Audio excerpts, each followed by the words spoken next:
could resurface to describe who David Wells is and what he did on Sunday afternoon at Yankee Stadium. Wells and Larson are responsible for 2 of the 15 perfect games in Major League history, 6 of which have been turned in since SportsCenter went on the air in 1979. The 0-1, swung on, he's going to get it, popped up to right field, O'Neill near the line, he makes the catch, David Wells has pitched a perfect game, 27 up, 27 down, baseball immortality.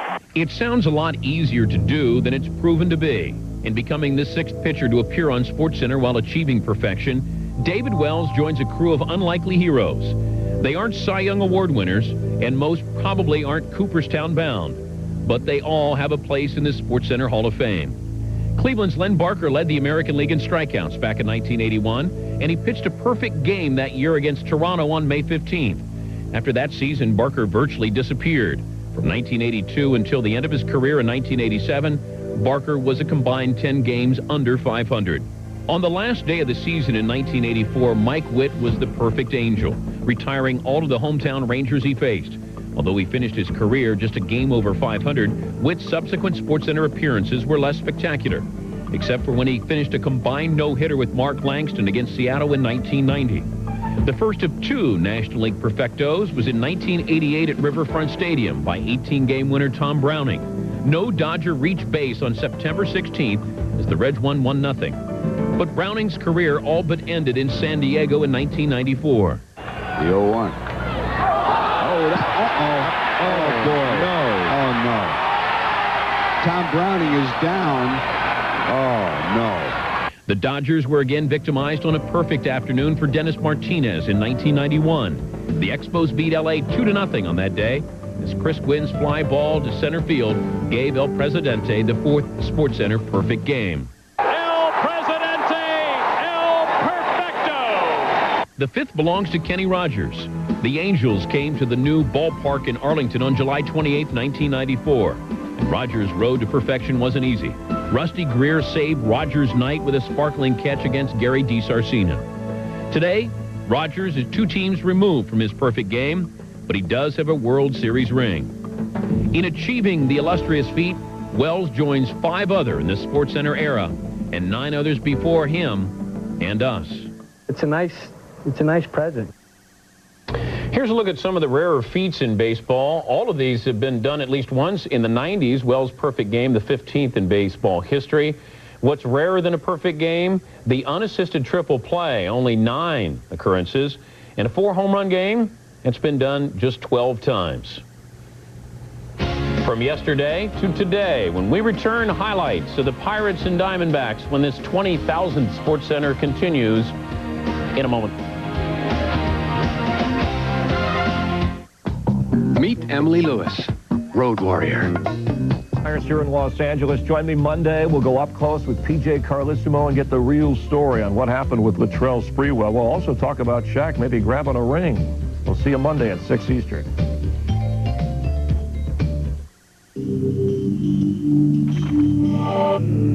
Whoa. More baseball. Night action in Arizona. Pirates at the Diamondbacks. Al Martin. The hot grounder. So Jay Bell dives. Tosses a lot of these throws with the glove today. Martin safe at first, though. Diamondbacks down 2-1, bottom of the 3rd. Travis Lee with a base hit into impressively singles to right center field. Bell scores from second. We're tied at 2. And with runs just like that, the Diamondbacks went on to win it by the count of 8-2 as Andy Merchant of Venice wins for the first time since April 16th. Went 7 innings of pitch, gave up just the 2 runs. Matt Williams, 3 for 5 with a pair of RBIs. Mark Lindsay sang Arizona in a separate story. One of these staples of SportsCenter over the years. Our Sunday evening conversation. Now, we wish we could tell you there was a carefully crafted plan, a creative and strategic reason we instituted the conversation. Truth is, about 10 summers ago, we had a very light news week, so we picked up the phone, called over to our guys at the British Open on the ground there, and asked them to line up Jack Nicklaus. Jack graciously agreed. We aired the long-form interview, and, well, you know the rest. Jack was officially the first. Michael Jordan is the most frequent. 7 conversation pieces with folks who made history.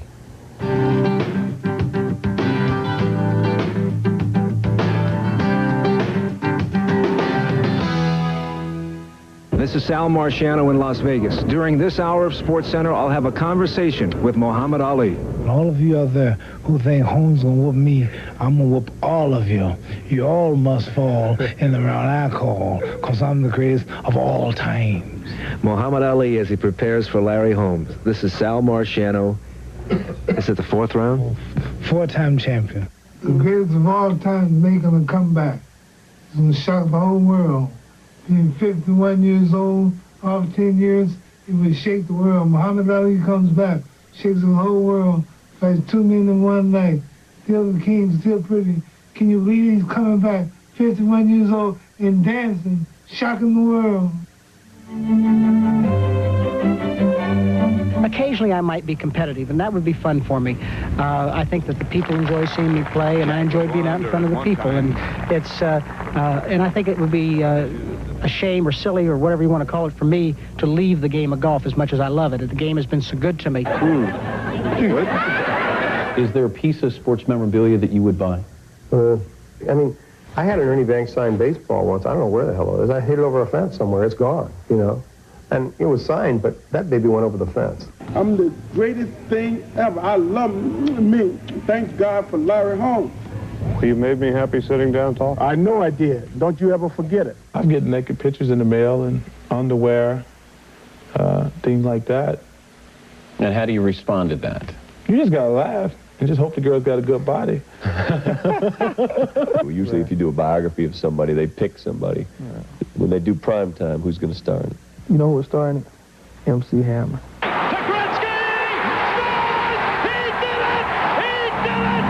The great athletes are the guys who consistently, game in, game out, excel. I don't think that 1 year or one game or one good month makes you great. A lot of people question, you know, some of the things that, you know, either I can do now or people don't know if I could do. That's the beauty of it all. And that's the beauty of an artist or a creator, is that you don't know until it's done, you know, if it was, you know, predetermined or not. If you had told me in 1980 I was still going to play in 94, I'd say, hey, what drugs did you take this morning? No way. When I'm done playing, I can't come back and I'm finished. So why should I sit on the bench for 2 years and collect a check when I can go somewhere else and collect the same check and have fun playing the game? I won't deny it. I'm comfortable enough to say, yeah, I'm an alcoholic. I'm a recovering alcoholic and a drug addict, and not ashamed of it. I'm going to survive regardless of whatever my situation I deal with. I'm always going to survive. Only reason I can't survive is if I'm dead or something, but I'm going to survive. Hirschbeck threw him out of a very big game. It's real difficult because people now think you're a bad guy for one mistake you make in life. I've created something that people are really fascinated about. I've really brought the individuality of a human being that's in a high society and just totally put it on a pedestal and say, hey, look at me. If anything, if you try to intimidate me, you just piss me off more. I haven't heard one thing about it. You know, the thing I've heard most, you coming back, aren't you? It's going to be hard. I have to get over it because it did happen on the court and I was sitting in a match. And I'll be in that position many more times if I want to continue playing tennis, and I'll have to deal with it. Have you talked to Frank since you won? Yeah, I talked to him this morning, and he says, I can't tell you how proud I am of you. It's amazing because I just lost it. Absolutely lost it. You know, I started crying uncontrollably. My dad did too. My mom was crying. And I still get a little weak right now just talking about it. Sunday Conversation was brought to you by Sprint. We make your life simple with flat rate pricing for long distance, paging, and internet. Next, examples from the vault. Flawless execution, crisp professionalism that has marked every one of our 20,000 shows.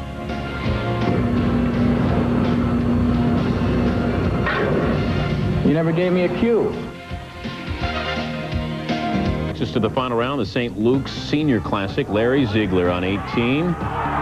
Larry Ziegler, your St. Luke's Senior Classic winner at 2 under. MLS action. Galaxy and the crew, and you can throw out the records when they get together. Martine Machon, one of 3 goals on the day. Galaxy defeat the crew 4-2. First Union 200. Lap 175, Tim Fedewa in the 33 car passes the number 4 car, Jeff Purvis, to take the lead and take the First Union 200. Today's Best is brought to you by MasterCard. They're barriers that we could rest up for tomorrow's game. Roberto Alomar and the Orioles try to stop Tino Martinez in the first-place Yanks at 7:30, followed by the A's taking on the Angels at 10:30 in the Wednesday night doubleheader on ESPN. It's a grand game. What's wrong with this picture? See, no, we dug into the archives for these. You cannot go by this, okay? Bob, yours is pretty mothy. It's weather-beaten. We got the wrath of God on us. Don't lose these, they would tell us back in 19. These are at $1979. These cost $17 a piece. Don't lose. But this is truly emblematic of the early days. And well, the early days. Yep, we've seen countless pictures, and we'll see more of our compatriot and our great friend Tommy Mees and everybody out there. Learned to know him almost as much as we did, and he's such a big part, along with so many of the early pioneers that we had here on SportsCenter. But we always think of Tom and Michelle and the girls, and without him, we wouldn't be here, and certainly not having the fun that we're having. Tommy's in our thoughts, certainly, and he's with us tonight. 20,000 shows. Now, we cannot begin to calculate how many different scores and scorecards we've been handed over the years. We do know the very first one, Chris Everett Lloyd, 6-1, 6-love over Billie Jean King back on September 7th, 1979. We also don't know how many shows have exactly gone flawlessly. I thought that was in Taipei tennis. Anyway, not many have gone flawlessly. Maybe kick off a couple of zeros of the 20,000. The best thing about doing live TV is that if something doesn't go right, it's already on its way to Pluto. And believe us, over the years, SportsCenter has traveled to the farther reaches of the solar system. He hit me. Like a sissy, a homo, he ran. You have just seen the star witness and plaintiff in a $25 million civil suit. Miss Blood Green went shopping for a suit or some other piece of haberdashery. Oh, no. Last night we had some serious rivalries in the great American city. I guess I could wait a moment because Prompter's going to catch up with me pretty soon. I can almost feel it, can't you? I guess not. Fans booed Canseco's 2 performances and even pounded on the truck he was in when he left the park last night. Let me give you the mic. Thanks.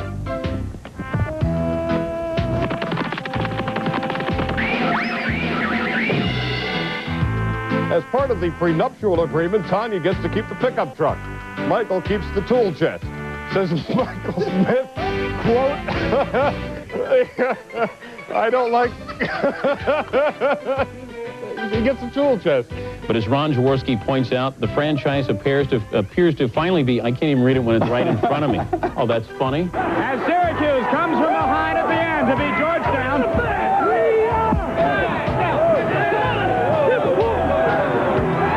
But I think the one thing that's interesting about the USFL people, George, is... In Mobile, Alabama, for SportsCenter, Luke Hammer, ESPN. This story, Bob, is a story that simply has been rising throughout the last couple of weeks. The same team that had a 49% interest sold also had a major trade rescinded. Ladies and gentlemen, our national anthem.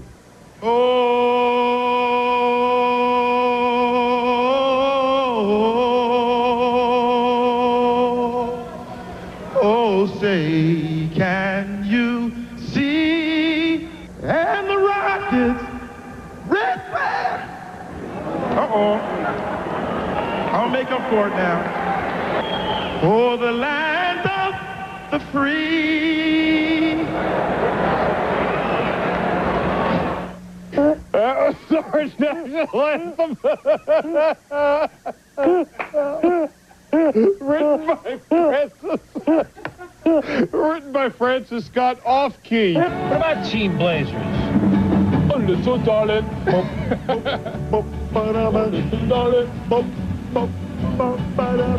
Where? Are you? Tell him I can hear. Tell him I can hear this. Over here. Hello. I can hear Fowler. Coming in 3. Out of here. Coming in 3. Why do I come down here? Every Thursday at this time, we like to bring families together with another heartwarming edition of Calling All Stars. All right, I'm trying to enhance this. All right, we're going to do that physical fitness thing, so enjoy your workout. I'm Chris Myers as we head for the dark days of summer. Lights out, baby. I'm Jack Edwards. I'm Chris Myers. See you. This one counts, all right? Maybe, maybe not. Wow.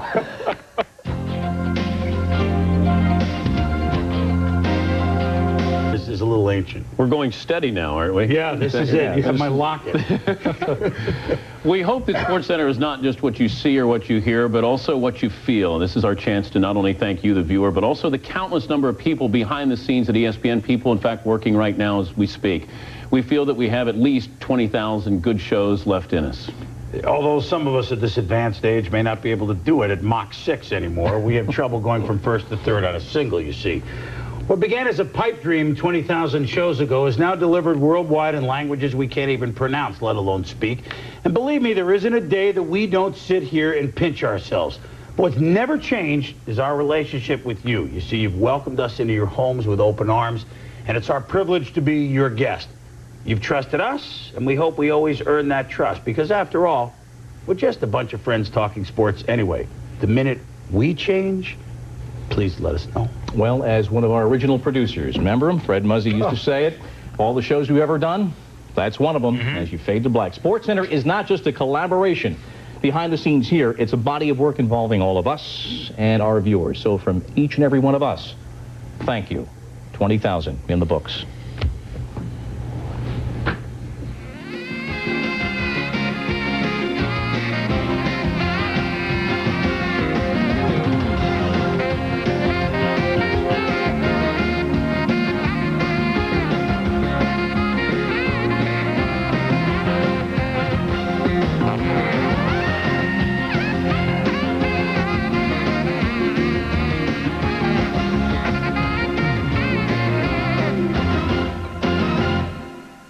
The following is a special presentation of ESPN, the worldwide leader in sports.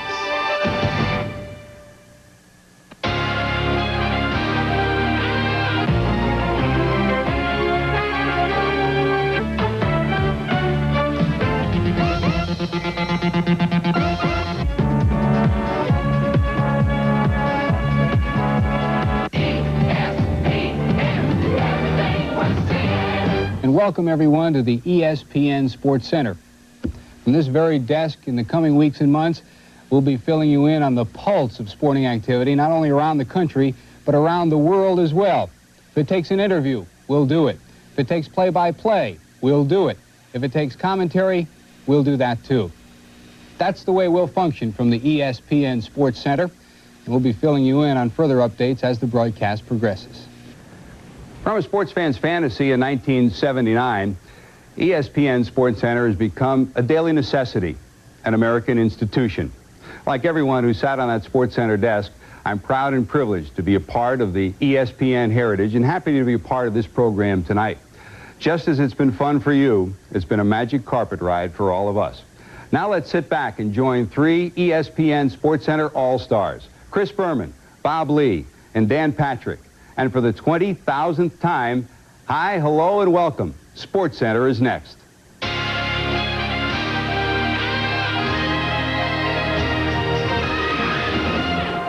It's hard to put a number on some things. We've seen them countless times, but they never cease to amaze us. The pursuit of perfection. It's no easy task. I think a lot of them don't understand really what's going out there because it's Beanie Baby Day. Youngsters chase the dreams that were inspired by their heroes, while the heroes of the last 2 decades continue to excel. And while it doesn't always work out like you thought, just the opportunity to inspire, make a difference, reach new heights is more than one could ask for. I'm going to whoop all of you. You all must fall in the round I call, because I'm the greatest of all time. If we've said it once, we've said it 20,000 times. SportsCenter, next. Greetings. We're all dressed up with plenty of places to go, but there are also plenty of places we've already been. On this, the 20,000th SportsCenter. We will not only provide Sunday's news, but also look in the rearview mirror at this show's 18-year career. Now, I can only take credit or blame for 10,000 of these shows, but the men I'm forever indebted to for starting this place many, many years ago, my fellow Chippendale dancers, Chris Berman and Bob Lee. Well, Phil the Hun looks good at this stuff. I don't think anybody had an idea in mind what we were starting 20,000 shows ago. Good evening, good to see you. And have a hydra-headed monster tonight on the show. What a long, strange trip it's been. I personally liked it. I mean, of all those early themes, you had to like the asteroids or whatever those were, the meteorites coming by. But you know what 20,000 SportsCenters mean? What's that? We're old. We're getting older. We are old. And nice of another boomer, by the way, to make the show memorable for just a number. We've got 90 minutes tonight. Let's get right to it. Let's get to some baseball. This was your house painter fashioning a Mona Lisa, your neighbor winning the Indy 500 in his '83 Chevy Nova. This is every man writing history. David Wells, who looks not like an athlete, but the guy who did indeed bust up his hand in a bar fight. David Wells, who, with a straight face, asked the Yankees for uniform number 3. David Wells, who showed up at a workout last year with a guest, Mark Furman. That David Wells pitching Sunday for the ages for the Yankees against the Twins. Cruising here, top 3. Drops a yacker in on John Shade, and he is cruising. Javier Valentin, next batter, gets it to 3-2, and he stays alive, fouling off 2 pitches. And then Wells comes back, gets him looking at a fastball. Next batter is Pat Mears, so we keep track. No big deal. Perfect through 3. We go to the 4th. Wells against Matt Lawton. He goes 3-0, only 1 of 4, 3-ball counts. Well, Tim McClellan says this is a strike. And on the next pitch, Lawton popped up to short. Pop up to the infield. So Wells perfect through 4, and now you can begin to think that maybe something special is happening. Dan? As far as the offense, Bernie Williams, gone. Off LaTroy Hawkins, bottom of the 4th. Yanks stake to a 2-0 lead. 3rd homer on the year for Bernie. Top 7. Wells still perfect. He gets Lawton to pop up. Brent Gates to ground out. Next batter, the future Hall of Famer, Paul Molitor. 1-1 pitch. And Wells wanted this one. So did the fans. Next pitch, Wells can't get Molitor to pull the trigger. Count goes to 3-1. Next pitch, Wells gets the called strike. So the fans want a strikeout. Perfect game still intact. 3-2 pitch. And Wells gets the whiff. Wells perfect through 7. He had 10 Ks. Boomer. The suspense on Beanie Baby Day at the stadium goes to the top of the 8th. Wells against Marte Cordova as the defense digs in. And it's a grounder that Jeter handles. Ron Coomer. Chuck Newkid's on Knobloch against his old mate. Rolls over to Tito, and Coomer is gone. And then Don Zimmer. 3rd man of the 8th, Alex pops up to end the threat of the 8th inning. Wells is perfect. There is your situation. Donuts. Yankees lead it 4-0. David Wells trying to just stay loose. Top of the 9th. Only 3 outs to go for the perfect game. The rally caps John Shave. No close shave here. 2 outs to go. David Coon can't look. Javier Valentin. Posada's there. He smothered the pitch. Tags him up. There's 1 to go. Fans of all ages on their feet. Joe Torre, who was in this park in the upper deck when Don Larson offered a perfect game. And now John Sterling on the call. Bernie Williams plays a step around to left. The 0-1. Swung on. He's going to get it. Popped up to right field. O'Neill near the line. He makes the catch. David Wells. David Wells has pitched a perfect game. 27 up. 27 down. Baseball immortality for David Wells. And the Yankees win. The Yankees win. Oh, they lift the boomer up, and they're carrying him off the field. Pat Mears, the final out, And what a day in the Bronx, and so many youngsters got to witness baseball like this. They'll be fans for life. David Wells, who once wore an actual Babe Ruth game cap when he pitched. He attended the same high school, Point Loma in San Diego, as Don Larson, the last Yankee, the only other Yankee to ever pitch a perfect game. As Larson said tonight, I hear Wells is a little goofy, too. You want some more circularity? Young Joe Torre of Brooklyn was a fan at Larson's perfect game 42 years ago. Couldn't happen in a better place for me, growing up a Yankee fan, and as well as my teammates. You know, they were a big part of this, and you know, and the fans. They were psyching me out. They were getting me nervous today. They were so loud, you know, from the 7th inning on. It was just like I started getting nervous and actually shaking out there. The win is wonderful for me as the manager, but have an accomplishment like that you take with you wherever you go is very special. Too nervous to watch. I've been in that position a few times myself, and I know that anything can happen late in a game like that, and there's so much pressure. And there's no place like Yankee Stadium, the way the crowd anticipates this sort of a thing. And I think, you know, David knew that, Boomer knew that, and you know, there's no better place than Yankee Stadium for a perfect game. Don Larson picked up the telephone, spoke to Wells on the phone after the game. Their respective gems, let's compare them. The only perfect games pitched by Yankee pitchers. Wells threw 23 more pitches, had 4 more strikeouts. Larson had 1 3-ball count. We've got a lot more on this game coming up on this 20,000th Sports Center. Boomer. Wow. This is the round where the NBA playoffs start to get, as Artie Johnson used to say on Ronan Martin's Laugh-In, very interesting. Basically because it's the round where the Eastern Conference comes up with its annual legitimate contender to the Bulls' throne. This year, it's the Indiana Pacers who get to try their hand at knocking the Bulls out before Chicago, wins their 6th NBA crown of the 90s.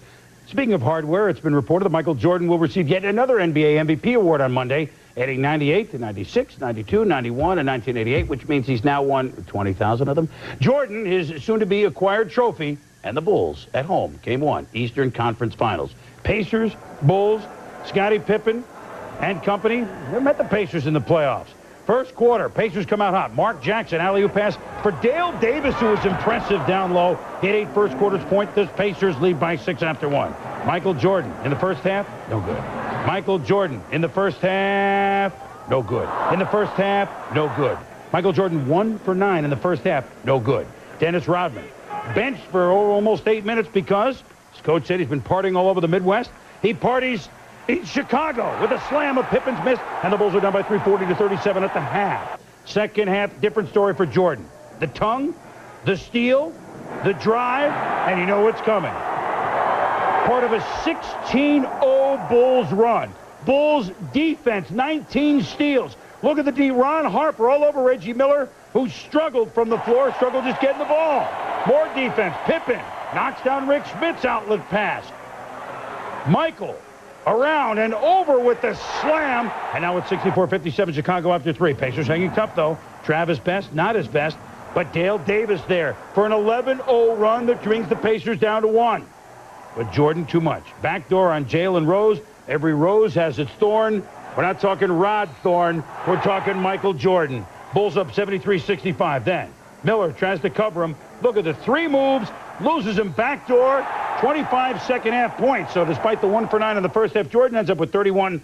And the Bulls in a tough and expect a tough series. The Bulls win it 85-79. As Game 2, of course, will be on Tuesday in Chicago before the scene shifts to Indiana. Afterwards, the Bulls talking defense. Defensively, you know, we really forced them to, you know, to get out of rhythm and not really have the rhythm that they wanted to have. Like I said, it's back to the drawing board. You know, this is, you know, you play for this time of year, and we've come too far to let something like this slip away. So we've got to, you know, they had us back on our heels for pretty much the second half. Now we've got to go back to the tape and come up with some adjustments. Maybe we dodged a bullet the first half, but we carried that game the second half. We had the energy, we had the really the desire and the urge, and we went out there and fulfilled a promise that we kept to ourselves to maintain this home court advantage. Well, you look at the first 2 series, the Bulls won over the Nets and over the Hornets. Jordan about had his average in the playoffs this year, but Pippen today and Kukoc were way off, a combined 3 for 20. Who picked up the slack in the scoring department? Rodman and Harper. So the Bulls have more answers than just Jordan and just Pippen. They've won it before, and that's why they're the favorites to win it again. And so that's why the Bulls are up 1-0. Sunday in beautiful downtown Secaucus, the NBA played their version of Powerball, known as the NBA Lottery. Time for the worst or almost worst to be first. Vancouver has moved into the top. And that means that the first pick in the 1998 NBA draft goes to the Los Angeles Clippers.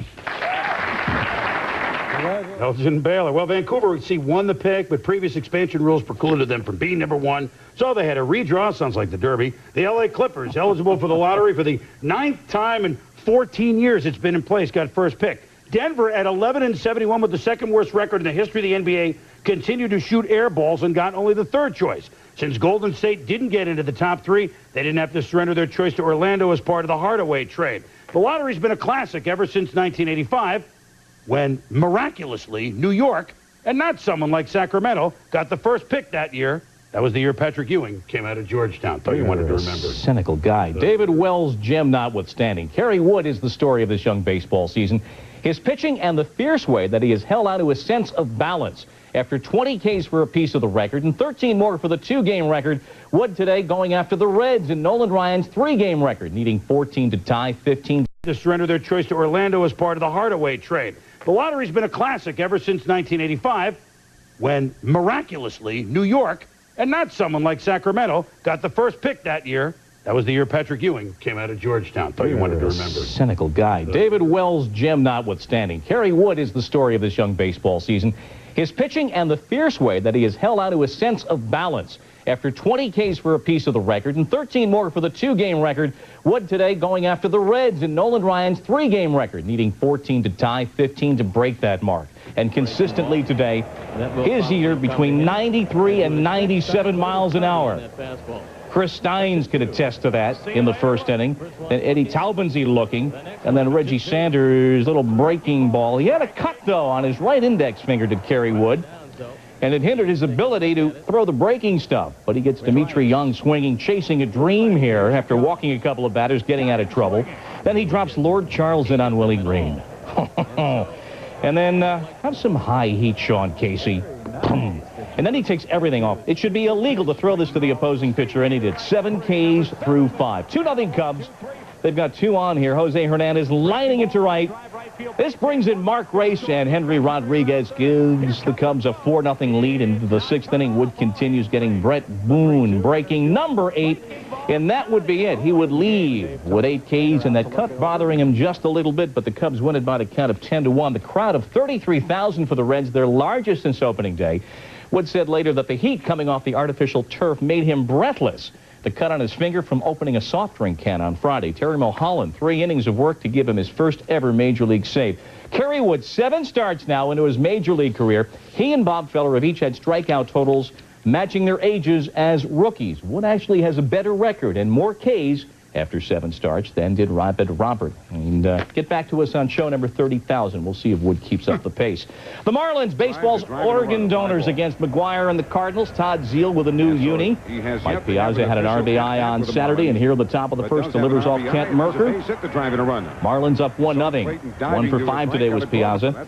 Brian Jordan hitting behind McGuire, getting it done. Watch John Cangelosi. You watch him because he ain't watching where the wall is. There goes number 8. Cangelosi was okay. So was Jordan. Number 8 on the season, 2-1 Cardinals. Jordan hitting in a 6-2 Cardinal lead here in the 4th inning. 5 for 5 today. That dinger you saw, 4 RBI.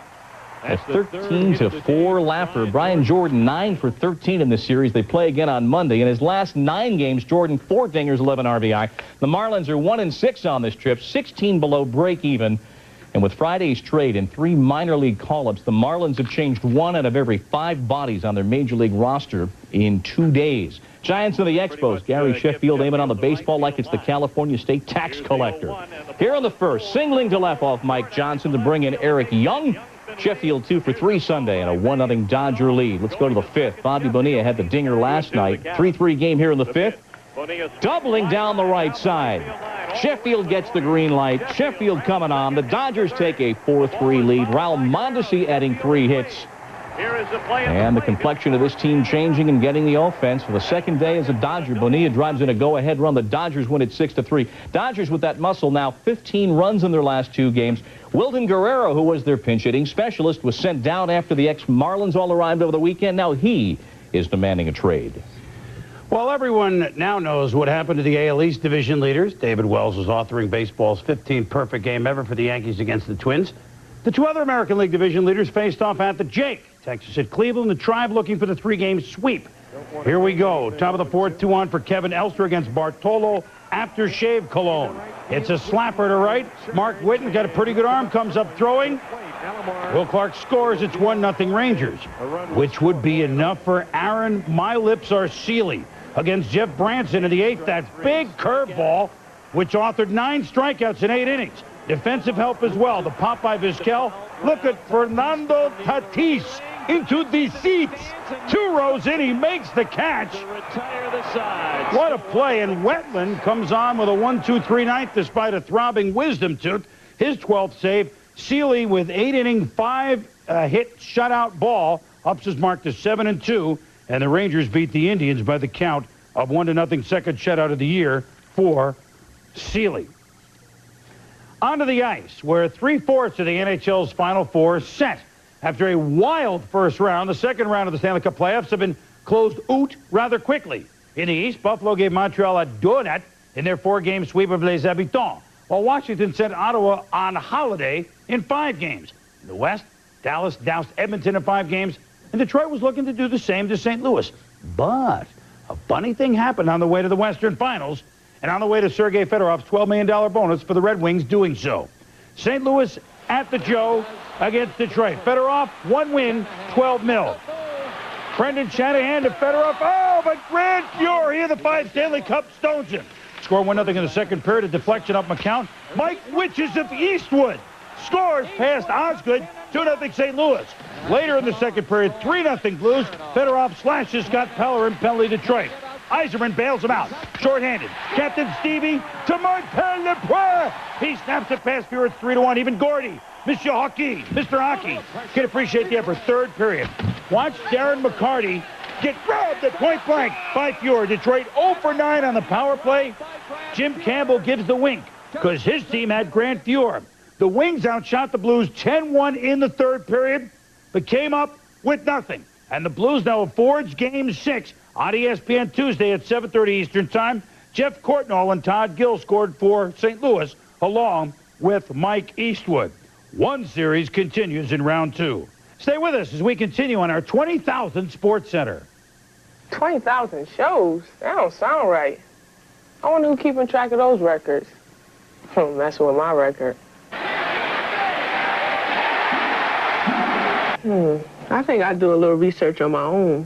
Hey, this is Nikisha. I need a little help. I need all the SportsCenter tapes you can find. And I mean all of them. Keisha, I got all the tapes from 1993. Great. Good. I got everything from 89. Thanks. These are the last Doberman shows. Excellent. I need more. Bring me more.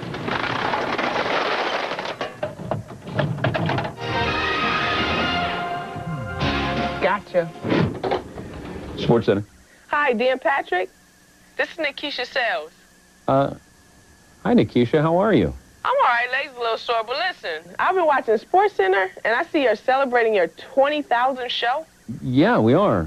I did some checking, Dan, and you haven't done 20,000 shows. Well, I thought that maybe that... Does May 10th, 1997 ring a bell? Yeah, that's Berman's birthday, and we tend to close down shop here. Oh. I should call a press conference. I'll tell you what, Nikisha, why don't you keep that between you and me, okay? I got you, Mr. Big Show. Come on, Nikisha. Who's your pal? So much for seniority. Bob and Chris get to do the highlights. I get to invite you to log on and vote for the top sports story that SportsCenter has covered since our debut in 1979. We will have those results later on in the show. Also, moments to remember, moments to forget. Right, Bob?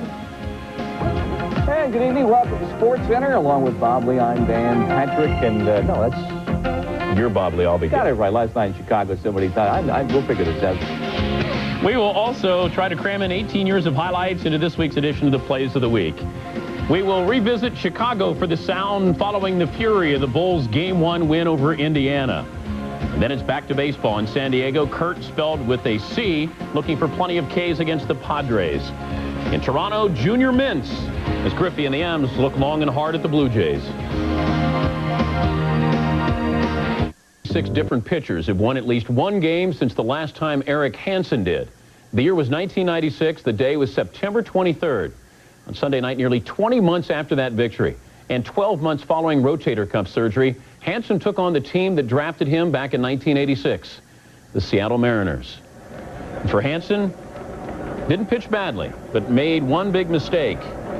Gone. Glenn Allen Hill, former Blue Jay, has just left the building. M's on top 3-0, second homer of the game for Hill. Bases loaded for the Jays, down 3-2, bottom of the 7th. Tony Fossis facing Carlos Delgado. Got the lefty-lefty matchup they wanted, and he walked in. Brings in the tying run. We're tied at 3. Bottom 9, tied at 3. Alex Gonzalez at third. The winning run, Jose Canseco at the plate. With 2 outs off Heathcliff Slocum. Brings in Gonzalez. The Jays win it by the final of 4-3. Canseco, 3 hits, 2 walks. Delgado, 2 for 3, 2 RBIs. The Blue Jays win. Hansen gets his 9th no decision in 10 starts. He went 7 innings, allowing 3 solo bombs. To the Fens, the Sox, the Royals, Mark Lemke, the liner, Jermaine Dye. Jason Varitek is going to try to score. Dye makes a good throw. Varitek misses the plate. Sal Fasano misses the tag and then finally gets him. Bottom 6, Sox down 3-2. 2 on. Lou Merlone. Larry Sutton slips, can't get there in time. Troy O'Leary scores, a double for Merlone. Game tied at 3. Sox would go up 4-3 on a sac fly. We don't show sac flies. That's boring video. Sox up 5-3. Top 9. Tying run at the plate. Varitek calls for the deuce and the whiff. Tom Gordon, still one of the better breaking balls in the game. Gordon's 16th save. Sox win it by the final of 5-3. Boston improves to 15-1 against left-handed starters, losing only when Anaheim's Chuck Finley started against them on April 6th. The Red Sox hope to activate Nomar Garciaparra next Sunday. The San Diego Padres have been the National League's hottest team this side of the Atlanta Braves, and the Phillies' Curt Schilling has been the hottest NL pitcher, maybe even including the Braves' vaunted mound core. Perfect Sunday matchup at the Murph. Curt Schilling leading the majors in strikeouts, coming in bottom 3rd, trailing 1-0, gets Kilby O'Veras. Can I say it, Dan? Ball, second time he struck out. One of 10 Ks per chance. Here's a sac fly, but when it's Tony Gwynn and it's his 1,000th career RBI, it's not boring video. We're going to show it. 3-1 Pod standing over Gwynn. He'd been out with a knee problem. Kevin Jordan down the lineup. Trevor Hoffman. It's Giovanola. It's not Caminiti, it's Giovanola. Gotta have a long name to play 3rd for the Pods. Caminiti eligible to come off the DL, didn't quite do it yet. Padres win at 3-1 despite the fact that Schilling went the route and struck out 10.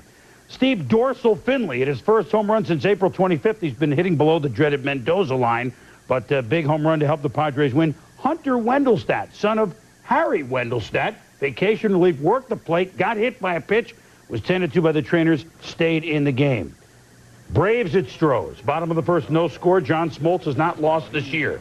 But the bases are loaded with 1 out to Richard Hidalgo. Little number. So all the Braves pitchers can field their position to force to Lopez Smoltz out of the jam. Top of the 2nd, Sean Bergman against Andres the Giant Galarraga. That's some sawed-off lumber.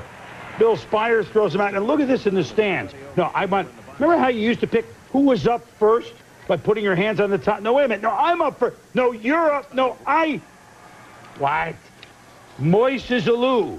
Holy Moises. 16 for his last 32. Down the 3rd baseline, Biggio scores. Spires scores. 2-0 Strohs. Bottom of the 4th. The score 3-0. 2nd and 3rd again. 2 outs. Moises Alou to left center. Tim Bogar scores on the last plane from Casablanca. Spires scores. Gerald Williams, liner. Oh, the highlight of the day for the Braves, Mike Cather. He gets the save, but the problem was he was just saving his teammates in the bullpen from getting hit with the liner. Sean Bergman, 8 innings pitched, retired the first 13, settles for the 3-hitter through 8, ups his mark to 4-2 as the Astros beat the Braves 8-2 on the lone Brave run, a home run by Ryan Klesko. Still to come, we'll hear from the greatest of all time. I'm gonna whoop all of you. You all must fall in the round I call, because I'm the greatest of all time. And can Barry U.S. Bonds lead the Giants over the Mets? Highlights from the stick and some nicknames that have stuck. Next.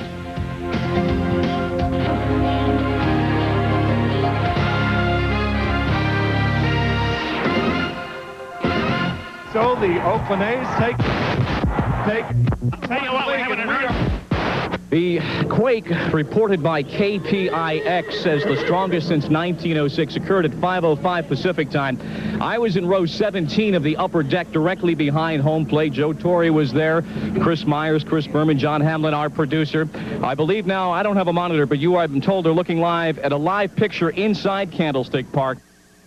Hank Gathers, senior from Loyola Marymount, the 11th leading all-time scorer in NCAA history. Led the NCAA in scoring last year, led the NCAA in rebounding last year, collapsed during the first half of his LMU's WCC quarterfinal game in Los Angeles against Portland. At 6:55 West Coast time, he was pronounced dead. After the whistle, Gathers, seemingly fine, takes a couple of steps and collapses. Because of the HIV virus that I have attained, I will have to retire from the Lakers. November 7th, 1991, a day when once again the cruel realities of the real world intrude into the fairy tale scene that is the world of sports and steals away one of those charismatic figures in the world of sport, let alone the world of basketball. Johnson had missed the Lakers' first 3 games of this season with what was described as influenza. Mark Schwartz is in Los Angeles where the press conference began about an hour ago. Mark? Yes, Jack. About an hour ago, Magic Johnson walked into a group of assembled media, teammates, and friends and told us all the news that we had hoped we would not hear, that Magic Johnson has tested positive for the HIV virus. Terrence Cawthon, he's the guy that Joe Frazier has worked with in Philadelphia, barely advanced rock fight. Only an opponent in the second round. Cawthon hung on for a 10-9 win. That sound you heard actually shook the remote truck that our crew was working out of, which is located on the other side of the Chamber of Commerce building, which is where we were broadcasting from and where you are seeing these pictures from. Again, this is live now. A number of Olympic officials ushered people out of Centennial Park, which is located right behind us and in and around this area. Some people were moving rather quickly. There was not a panic. The very first Sports Center. Well, we've seen a lot of different things over the years through 20,000 shows. To this evening, we have witnessed the birth of 18 new franchises, only 2 of them in football, 4 of them in baseball, 7 in the NBA, 5 in hockey, 4 more coming in the National Hockey League. The only one of these new teams to win a championship, you got it, the Florida Marlins, whose systematic destruction, one of the great tragedies of this era as well. Well, we've had a lot of sports centers. The very first one, September 7th, 1979.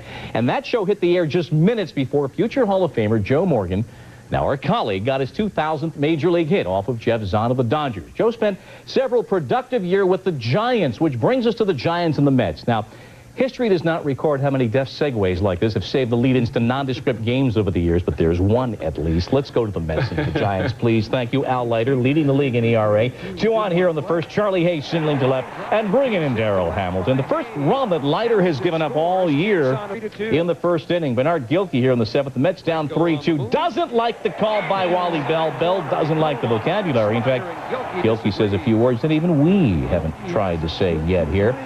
Mets trailing. Barry Bonds looking for some insurance in the 7th inning after Gilkey was run. The Giants up 3-2 with 2 aboard.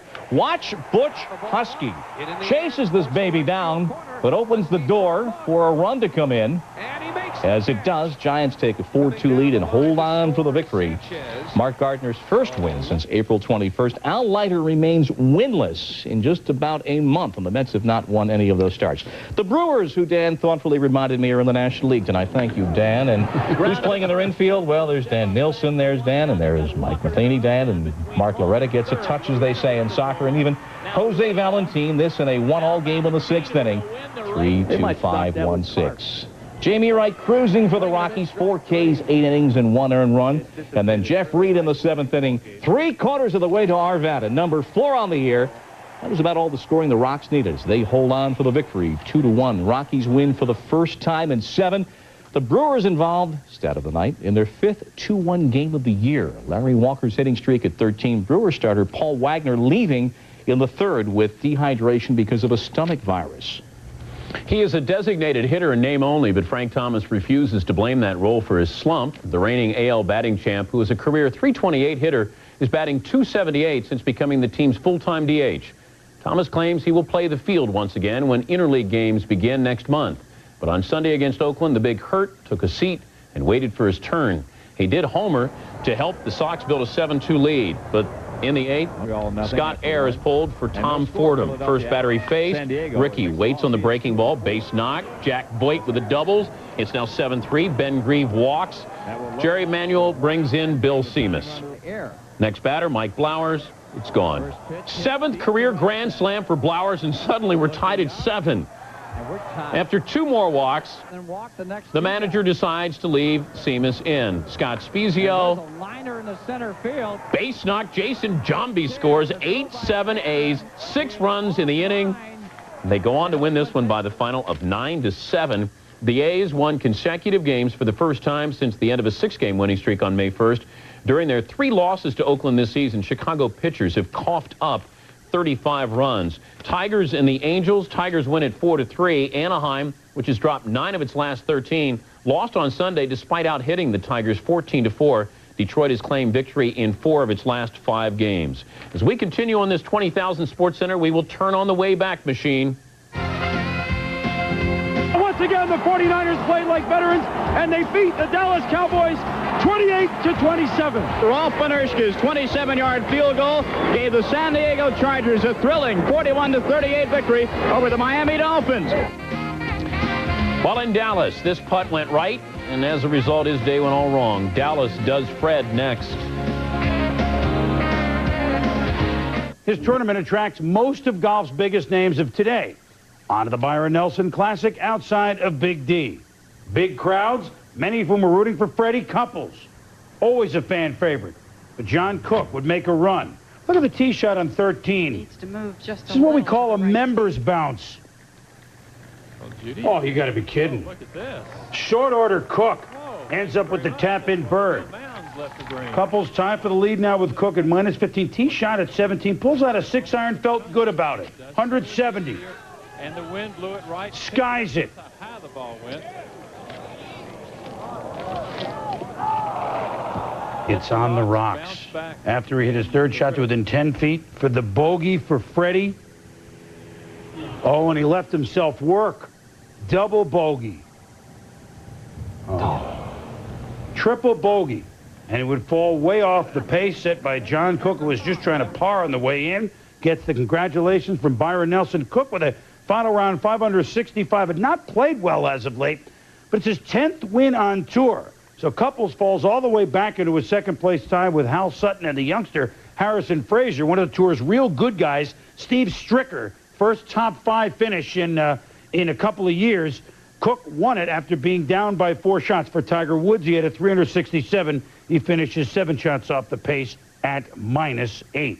As for the ladies, LPGA Championship at DuPont Country Club outside of Wilmington, Delaware. 20-year-old Suri Pak has been leading the McDonald's LPGA Championship. This is Lisa Hackney. Approach on 11 to try and change things. She birdies. Goes 9 under, ties for the lead with Pak. After a Hackney bogey on 13, Pak regains the lead. However, out of the high grass on 14, puts it to 10 feet, would par the hole and keeps a 1-shot lead. On 15, long birdie. Packs it. Goes to 10 under, taking a 2-shot lead. She just took up the game 6 years ago. 20 years of age, and she has an LPGA major. 20-year-old from South Korea, $195,000, 3 shots ahead of Donna Andrews and Lisa Hackney in Delaware. Well, it's not the race it used to be. It may not even be the event it used to be, but it is the Indy 500. And Sunday, under the new format, The second and final day of qualifying at the Brickyard. 6 hours of chicken and Russian roulette and seat-of-the-pants engineering all rolled up into one. That's after they paid homage to the guys in the front row, Billy Boat, Greg Ray, Kenny Brack, but Ari Lyondike, two-time defending champ, struggling finally after problems on Saturday qualifying at 218.9. Scott Harrington attempting a run. He was 15th last year as the green flag goes down. Loses engine, loses control. It was okay. He wasn't happy. All the qualifying over 2 days under the new format with IRL specification. Dang, don't you hate when that happens? But there are going to be two unsers in the field, Robbie and Johnny Cousins. Johnny was on the bubble when Alicio Salazar, who crashed on Saturday, qualified on Sunday. Then he got bumped, rented a new car, tried to bump Johnny, and he failed. How about some candidates for our all-time plays of our 20,000 Sports Centers? How about these two plays? Incredibly, they took place in the same game. We will see if these are the gems that made the final cut. And also tonight, we'll see how the Bulls went to work on Reggie and Mr. Bird's team. What went down in Game 1? Show number 20,000 rolls on.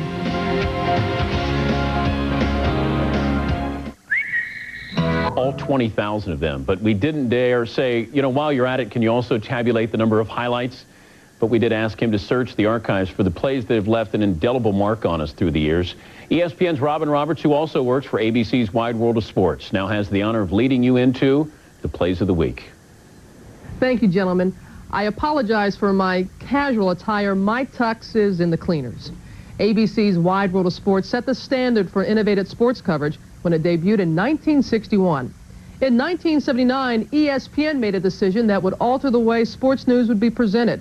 I am very privileged to be a part of that decision, part of SportsCenter for the last 8 years. And over those 8 years, and ever since the first SportsCenter, we've tried to bring you the action directly to you. And one way we've done that is through our highlights. So when we set out to create the 20,000 SportsCenter, there was no doubt that highlights would be a major part of this show. So here they are, the plays of the first 20,000 SportsCenters.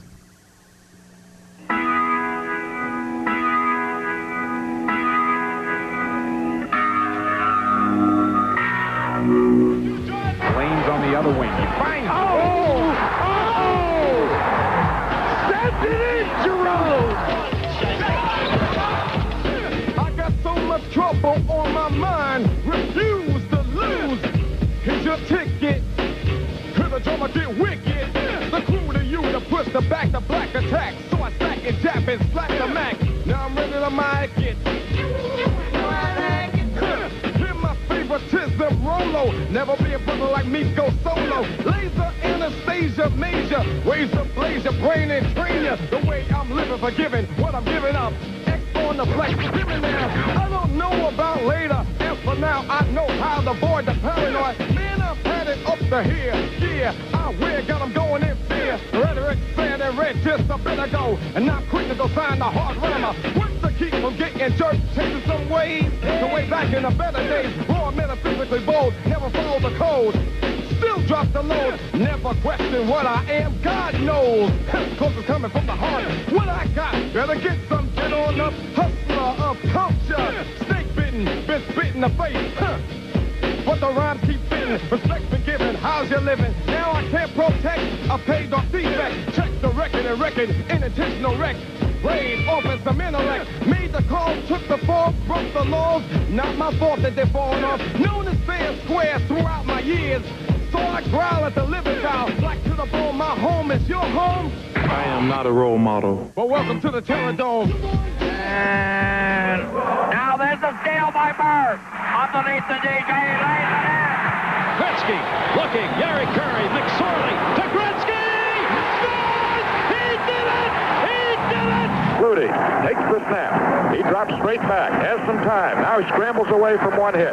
Looks, uncorks a deep one for the end zone. Phelan is down there. Oh, he got it! Did he get it? He got it! Touchdown! Touchdown! Touchdown! Touchdown! Touchdown, Boston College! Subordinate terror kicking off an error. Co-delivering pain. My 98 was 87 on the radio. So now go Bronco. Oh my goodness! He's done it again! Yeah, baby! Yeah, baby! The Bruins win! Yeah, baby! Yeah, baby!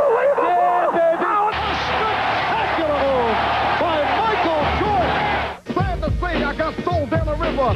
Still some quiver when I deliver.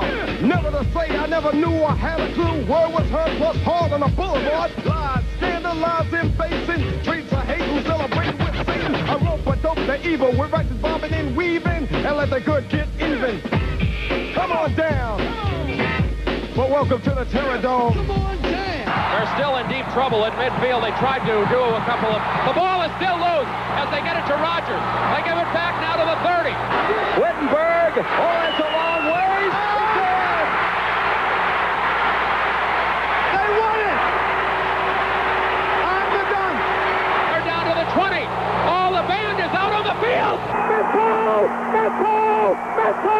He's going to go into the end zone. He's going into the end zone. Pulling the race against time, the pit and the pendulum. Check the rhythm and rhymes while I'm bending them. Snakes blowing up the lines of these lines. Run upon the sands for spinning them. How to fight the power, cannot run and hide. Well, it shouldn't be suicide. In the game, a fool without the rules. Got a hell of a nerve to just criticize. And at that moment, he hit me. Like a sissy, a homo, he ran. This is your fell, you fat pig. I may be large, but I'm no dumb cookie. Don't smile in a line of fire, go wild and bullets from bass and drums, even violence. What you do, get your head ready instead of getting physically sweaty. When I get mad, I put it down on the pad. Give you something that you never had. Controlling, fear of high rolling. God bless your soul and keep living. Never allowed, kicking it loud, dropping a bomb, brain game, intellectual Vietnam. Move as a team, never move alone. Well, welcome to the Terror Dome. 5 seconds left in the game. Do you believe in miracles? Yes! Boing. Plays of the 20,000 Sports Center has been brought to you by Isuzu, specialized worldwide builders of adventure machines. Isuzu, go farther. Still to come on the show, we will return to the United Center for more fallout following Michael's Game 1 showing against Reggie and the Pacers. That's next. This is the 20,000th Sports Center. When SportsCenter came to life, just one pro athlete was making 7 figures a year. Nolan Ryan had just signed a 4-year, $4.5 million deal with the Astros. Now that money, chump change. There are 1,100 million-dollar baseball, basketball, hockey, and football players. In fact, only in football is $1 million salary not below average. Cha-ching. And as one of our compatriots, Jimmy Myers, used to say, when you've got the 50K, you've got the 50K. Back to Game 1 of the NBA Eastern Conference Finals. Larry Bird's Pacers are among the league's best executing half-court teams. But they were bottled up by the Chicago Bulls' defense, which in turn spurred a 16-0 run at the heart of the game. Number one turnaround faster than a U-turn at 3 a.m. on Rush Street. Here's David Aldridge. They are 3 of a kind. Intelligent, long-limbed, and athletic. And once again on Sunday, the defense of Scottie Pippen, Michael Jordan, and Ron Harper turned a playoff game completely around. We feel like the matchups that we have on the court right now are pretty comfortable. We don't have to go double team unless a guy just study pounding the ball. The defense was just cranked up to the max today, and I thought Chicago did an excellent job of staying in us and really making it hard for us to get wherever we wanted to go. But they're a great defensive team, so we might as well get used to it. Much like in 1991, when his full-court embrace of Magic Johnson killed the Lakers' half-court offense, Pippen on Sunday harassed Mark Jackson, Indiana's leader, into an uncharacteristic 7 turnovers. I think what happens is you turn the ball over a couple of times, and all of a sudden it gets some energy, and that's what happened. That's what hurt us. Harper limited Miller to just a couple of open looks in the second quarter. Jordan was all over Chris Mullin, who could only get off 4 shots. It was the first time this season that Jordan had guarded Mullin, an idea apparently hatched by Jordan and Pippen. We were class 81 coming out of high school, and we've been in the Olympics a couple of times together. I felt comfortable guarding him, so I mean, it seemed appropriate to make the switch. That was a different look. They moved Scotty on the mark, and that full court pressure, and just kind of, again, disrupted things. So we've got to make some adjustments. The first half free throw disparity between the teams was 18-1 in Chicago's favor. The Pacers can protect the ball better, to be sure, but they know they have no chance of winning Game 2 or this series if they don't attack the basket and convert from the foul line. At the United Center, I'm David Aldridge, ESPN. All right, David, thank you. The team split their 4 regular season games, going 1-on-1 on each team's home court. And, the Bulls have good defense, but the Pacers scored almost 100 points a game in those 4 games. And obviously Sunday, just 79. Three-point percentage way off. Turnovers was way up. I used to like those Pacers, those cars, even though they were like moon buggies. They hope to drive better in game number 2 against the Bulls. We'll go around the diamond with our all-time baseball nicknames. Will Barry U.S. Bonds make the list? And while we're at 20,000 and counting, Cal is at 2520 and counting. Could the O's count on his leading them to a win over the Devil Rays? We're back. Roberto Alomar showing off his glove work. No score, top of the 3rd. Randy Wynn at the plate versus Scott Kamenicki and Alomar. Oh, he got his man. If you look at it again, gets the scoop over to Rafael Palmeiro just in time. Bottom 4, Alomar at the plate against Jason Johnson, who had his number. Nasty stuff there. Top 8, 4-3 Devil Rays. Aaron Ledesma at the plate against Armando Benitez. Ledesma, the high bouncer to Cal at 3rd. And Ledesma slides into 1st. Throw not in time. Mike Kelly scores. The Devil Rays win this one by the final of 7-3. Devil Rays have won 6 of their last 8. 4 of those 6 wins arriving courtesy of the Orioles. Tampa third baseman Scott McLean started his first Major League game, while Baltimore's third baseman played in his 2,520th consecutive one. Now, I've been here 10 years at ESPN, but before I arrived here, I have to admit, I used to play the take-home version of the Chris Berman nickname game. I think everybody sits around now, and you don't realize it's almost like second nature. Scary. It's fun, and I'm glad you finished second then, right? Because you get the take-home version of our Jeopardy. Nice parting gift. Parting gift. The baseball lingo, it's really kind of an extension, Dan. That's the way I've always looked at it. I mean, a perfecto today by Boomer, a blue dart, a yacker, a frozen rope. I guess nicknames are just another part of it all. Every now and then I'm reminded how long I've been around, which translates into how old I am. Because invariably a youngster will tell me, of all your nicknames, you know which one's the best? Babe Ruth. After my jaw hits the floor, I have to admit, I never gave George Herman Ruth the moniker Babe. Nor did I dole out the Iron Horse for Lou Gehrig, or Joltin' Joe DiMaggio, the Splendid Splinter, Ted Williams, the Say Hey Kid for Willie Mays, Stan the Man Musial, Hammer and Hank Aaron, or the Big Train for Walter Johnson. But I can take credit for probably now more than 1,000 others, most of them baseball. I don't remember what the first one was, that fateful overnight sports center back in the spring of 1980, but it was either Frank Tanana Daiquiri or John Mayberry RFD. I'm always partial to those because they were my leadoff hitters, if you will. Top 10 nicknames all time? Ooh, that's tough. But I'd have to include Kirby Union Gap Puckett because he loved it as we loved him. Bruce Eggs Benedict is a good way to start any morning. J. Thurston B. Howell of Gilligan's Island fame. He introduced his wife to me one time as Lovey Howell. Odaby Young Again McDowell, wouldn't we all? And then there are the cruises. Julio, Won't You Let Me Take You on a Sea Cruise, and Jose, Can You See Cruise.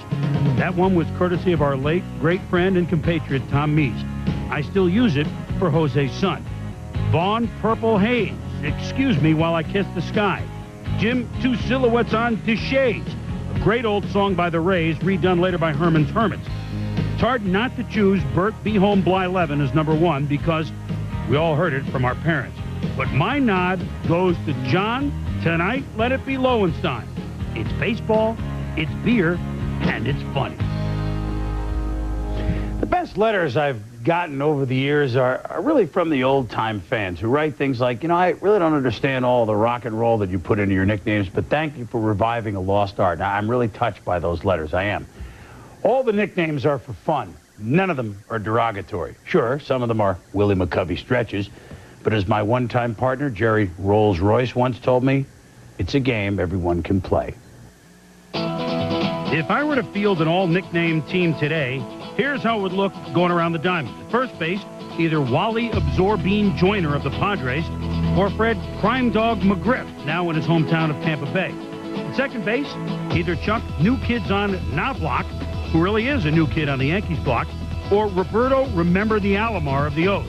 See, I majored in history at Brown. I like getting these hints. At shortstop, either Walt Three Blind Weiss of the Braves Or the man he replaced, Jeff See-Through Blauser, now with the Cubs. You get on the all-nickname team, you get traded. At third base, Todd Good Housekeeping Zeal. And behind the plate, Mike Pepperoni Piazza. And that one's easy. In the outfield, Sammy Say It Ain't Sosa with the Cubs. Classic baseball. Bernard Innocent Until Proven Guilty of the Mets. Because after all, it's true. And Barry U.S. Bonds with the Giants because he can hit till 2:45. My starting pitcher would be Andy Merchant of Bennett with Arizona. And my reliever is Bobby We All Live In Ayala Submarine. There it is. You think Mike China Hargrove could manage this 9 to a few wins? A new nickname for David Wells? More on the perfect Yankee performance when SportsCenter's 20,000th show roars on.